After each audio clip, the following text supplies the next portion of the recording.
Hello. Today we're going to be making a recipe that I like to call peanut butter fudge bites or no-bake cookies or oatmeal fudge. This recipe was made infamous by my mother who lives in Pennsylvania, and everybody asks her to make her oatmeal fudge because it is so good and it's so easy. Well, I've decided to make a little healthier version today with a bunch of natural ingredients to make a good sweet treat that's sweet and salty. We got chocolate and peanut butter, the two best combinations ever, except we're going to keep this at about 83 calories, under or at 6 grams of fat, carbohydrates, sugars, and proteins. So you can eat a great, healthier dessert for you. And I think you'll enjoy it. It's pretty easy and it's no bake, so it's a win-win all the way around.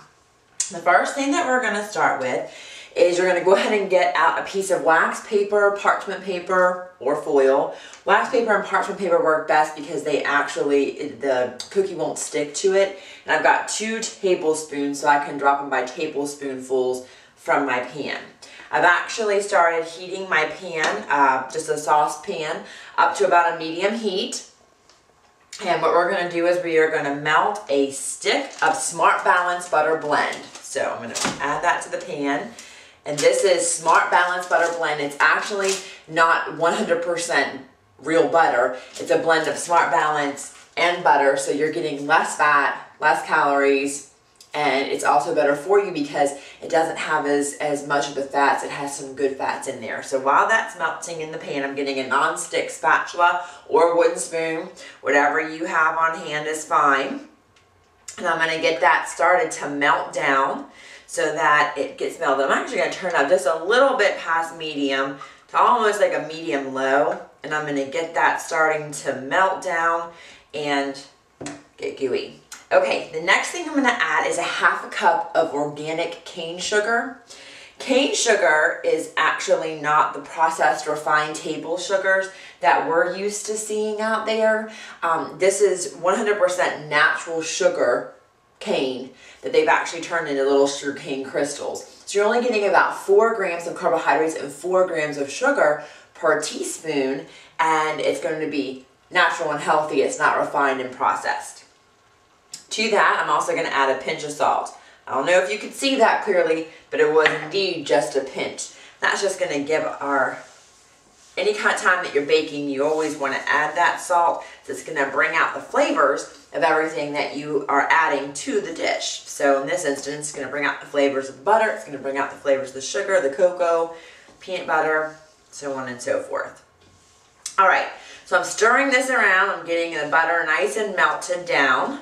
And I'm just going to keep stirring. I'm actually going to turn this up just a little bit more. It's still at a medium low, not at a medium high, but I want to get this nice and melted. You'll see how quickly this comes together. It's something the kids can help with too, with getting the ingredients ready while you're working over the stovetop. My mom always cooked and baked in the kitchen with me. Unfortunately, I didn't take her love of baking. I have to measure too many things out exactly, and I like just to throw things in the pan. So I do love to cook though, and so I figured my husband has a sweet tooth, and this is about the desserts that we get. So, all right, that's melted down. We got the sugar going on. Next, I'm gonna add a half of a cup of unsweetened cocoa. I'm using Hershey's Special Dark. I like it to be a little more rich. You can use just the Hershey's regular unsweetened cocoa or whatever brand that you like. So I'm going to throw that in there and I'm going to just stir that up. And this is where the chocolate part of our dish comes in. And it's going to start getting bubbly and melted together. So I really want to just make sure I'm combining that cocoa.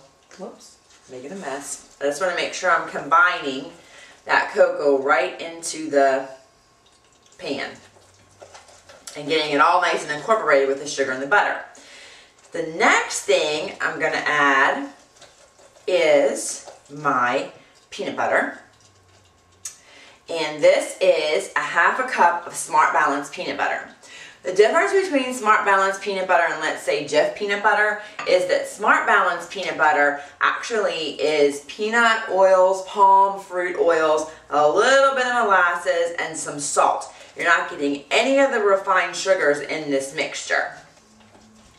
Okay, so I'm going to get this all nice and incorporated. It's also where we're getting the peanut butter part, obviously. It's going to add a little bit of sweetness too, because the cocoa is unsweetened. We got the cane sugar, and it's allowing us to use a little bit of less sugar than you would normally find in our oatmeal fudge or our chocolate peanut butter fudge bites. Alright, so while this is coming up, I've got everything combined.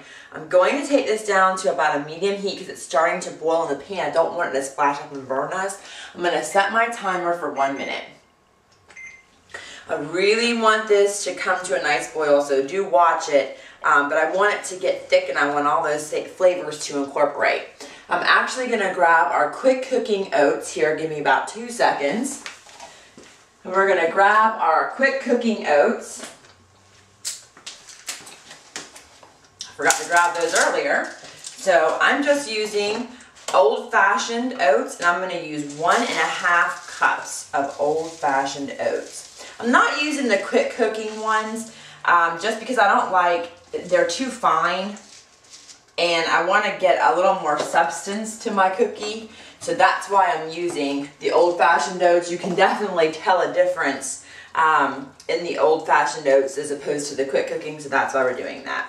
Alright, this is coming up to a very nice boil. And we've got about 3 seconds left, so that's perfect. Okay, good. Turn our timer off. I'm using a teaspoon of vanilla extract, and the reason I'm adding that in at the end is I want it to have a lot of flavor. I don't want it to cook out while it's in that cooking process. Alright, so as you can see, it's nice and chocolate and gooey. And I'm going to go ahead and turn off the heat. And we're going to add 1.5 cup of our quick cooking oats. And I'm just going to stir this in to get all the oats coated with our chocolate peanut butter mixture. Just keep giving them a good quick stir, and I'm taking them off the heat. I have an electric cooking stove. If you have a gas cooking stove, when you turn the heat off, the heat ends right then and there. When you have an electric stove, not the case, as you well know. So I'm going to remove those from the heat, and I'm going to get them combined. Okay, they are nice and combined. Love non-stick spatulas. And we are going to drop them right onto our wax paper, like so. On they go. And you can see I'm just taking a tablespoonful and pushing it right down onto the wax paper.